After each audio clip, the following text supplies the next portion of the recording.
The thin rope pulled tight around his leg. It was old. It was frayed. A single strong pull would have snapped it in half. But the elephant did not pull. He stood completely still, his massive body trembling, his eyes full of quiet defeat. Music around him, the other elephants moved freely through the field, but he stayed exactly where he was, tied to a small wooden post that could not have held a goat, let alone a giant of the forest.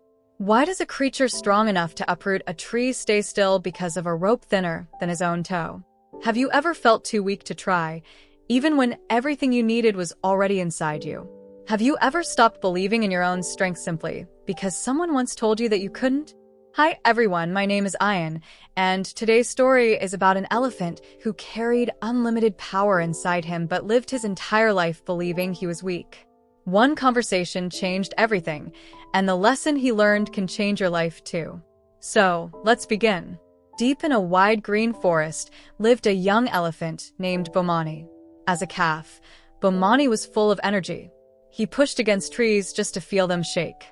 He splashed through rivers without fear. But one day, the forest keepers tied a thick rope around his leg to keep him near the camp. Bomani pulled and pulled, but the rope was strong, and his legs were still small. Day after day, he pulled. Day after day, he failed. Eventually, something inside him quietly gave up. He stopped pulling altogether. He believed the rope was simply stronger than he would ever be. Years passed. Bomani grew into one of the largest elephants in the entire forest. His legs became powerful enough to move boulders. His trunk became strong enough to bend iron. But the keepers had long since replaced the thick rope with a thin one because they knew something Bomani did not.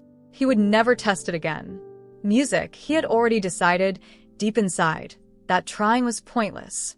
One evening, an old elephant named Kesi wandered near the camp. She noticed Bomani standing beside the small post, unmoving. "Why do you stay there?" she asked. Bomani answered quietly, "Because I cannot break the rope."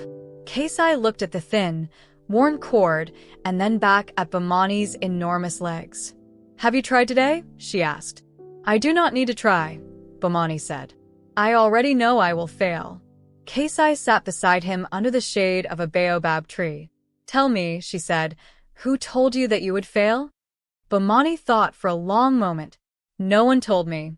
I learned it myself a long time ago." Kesi nodded slowly. "That is the most dangerous lesson of all.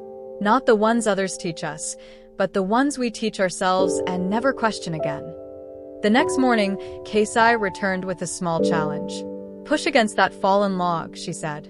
Bomani sighed. "Why?" "I already know I am strong enough for a log. It is the rope I cannot break." "Then start with the log," Kesi said gently. Bomani pushed and the log rolled easily. "See?" Kesi smiled. "Your body remembers strength even when your mind forgets it." Days passed. Kesi gave Bomani small tasks, each one slightly harder than the last. Push the fallen branch. Carry the heavy basket. Move the loose boulder near the river. Each time, Bomani succeeded, and each time, a small part of the old fear began to loosen. But whenever Kesi pointed toward the thin rope, Bomani's confidence disappeared instantly. "That is different," he always said. One morning, Kesi led him to a wide ditch filled with mud. "Cross it," she said. Bomani hesitated. "What if I sink?" "You will not know until you step," Kesi replied. Slowly, carefully, Bomani placed one foot into the mud, then another. The ground held. He crossed easily, barely noticing the effort by the time he reached the other side. "See," Kesi said. The fear arrived before the proof. It always does. Another day, she asked him to help move a fallen tree blocking the river path. Other animals had already tried and failed. Bomani looked at the tree and felt the familiar doubt rising in his chest. "It looks too heavy," he said. "Heavier than the log?" Kesi asked. "Heavier than the boulder?" Bomani paused. "I don't know. I haven't tried." "Then that is your answer," Kesi said. "Not the tree, the trying." He pressed his shoulder against the trunk and pushed. It groaned, shifted, and finally rolled aside. The river path opened again, and a group of watching monkeys cheered from the branches above. Still, every evening, Bomani returned to stand near the wooden post, staring at the thin rope without touching it. Why do you still visit it if you no longer fear the log, the mud, or the tree? Kesi asked one night. Bomani lowered his head. Because those things never told me I was weak. The rope did. And somehow, that memory feels stronger than anything my body has proven since. One afternoon, Kesi asked him directly, "What makes the rope different from everything else you have broken this week?" Bomani struggled to answer. Finally, he whispered, "Because that rope is the one that first told me I was weak." Kesi's eyes softened. Then, it was never about the rope's strength. It was about the memory tied to it. A memory is not proof. It is only an old opinion that never got questioned again. That night, a sudden fire swept through the edge of the forest. Smoke filled the air. Animals scattered in every direction, screaming in fear. Bomani heard a small cry near the camp. A young calf, trapped behind a fallen branch, too frightened to move. Without thinking, without doubting, Bomani rushed toward the sound. Music, he reached the branch and pushed with all his strength. It did not move. He pushed again. Still nothing. The fire crept closer. The calf cried louder. There was no time to remember old fears. There was no time to decide if he was strong enough. There was only the calf and the fire and one final push. Bomani planted his feet, lowered his head, and drove forward with everything inside him. The branch cracked, then split, then rolled away. The calf ran free, just as the flames reached the spot where they had been standing. Bomani stood there, breathing heavily, smoke rising around him. He looked down at his own legs as if seeing them for the first time. He had just moved something far heavier than any rope he had ever feared. And in that single moment, without a lesson, without a lecture, without Kesi standing beside him, he finally understood the truth. The next morning, Bomani walked to the small wooden post. The thin rope was still there, exactly as it always had been. He looked at it for a long time.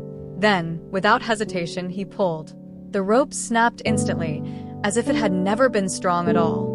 Music, Kesi watched quietly from a distance, saying nothing, because some lessons do not need words once they are finally learned.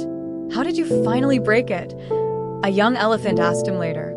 Bomani smiled. "I didn't break the rope today. I broke it the moment I stopped believing it controlled me. The rope was never the problem. My memory of failing against it was." News of the fire spread quickly through the forest, and with it, the story of how Bomani had freed himself and saved the calf in the same night. But Bomani did not care much for the attention. What mattered to him was quieter than praise. For the first time in years, he moved through the forest without measuring every task against an old fear. He crossed rivers without hesitation. He helped clear fallen trees without doubt. He no longer asked himself whether he was strong enough before trying. He simply tried and let his body answer the question his mind used to ask. Years later, Bomani became the elephant that younger ones came to for guidance whenever they felt too weak, too small, or too afraid to try. He never gave long speeches. He simply told them his story and ended with the same words every time. Somewhere in your life, there is a rope you stopped testing a long time ago. You assumed it was still strong. You assumed you were still weak. But you have grown since then. You are not the same creature who first gave up. A young elephant once asked him, "But what if I try and the rope really is too strong?" Bomani thought for a moment before answering. "Then you will know the truth instead of guessing at it. And even then, a rope you have tested honestly teaches you more than a rope you avoided out of fear. The only real failure is staying tied to something you never tested again." The truth is simple. Most limits are not physical. They are memories dressed up as facts. The failure you experienced years ago does not define the strength you carry today. The fear that once made sense may no longer be true. You do not need permission to test the rope again. You do not need someone else's approval to discover your own power. You only need one honest attempt without the old memory whispering in your ear. Music, because real strength was never something you had to build from nothing. It was something you already carried, quietly waiting for you to remember it. If this story touched your heart and reminded you that your old limits may no longer be true, don't forget to like this video, subscribe to the channel, and turn on the notification bell so you never miss another motivational story. And before you leave, I highly recommend watching my previous story. We reap what we sow. It shows how every choice we make eventually returns to us. Click on the video on your screen now, and I will see you there.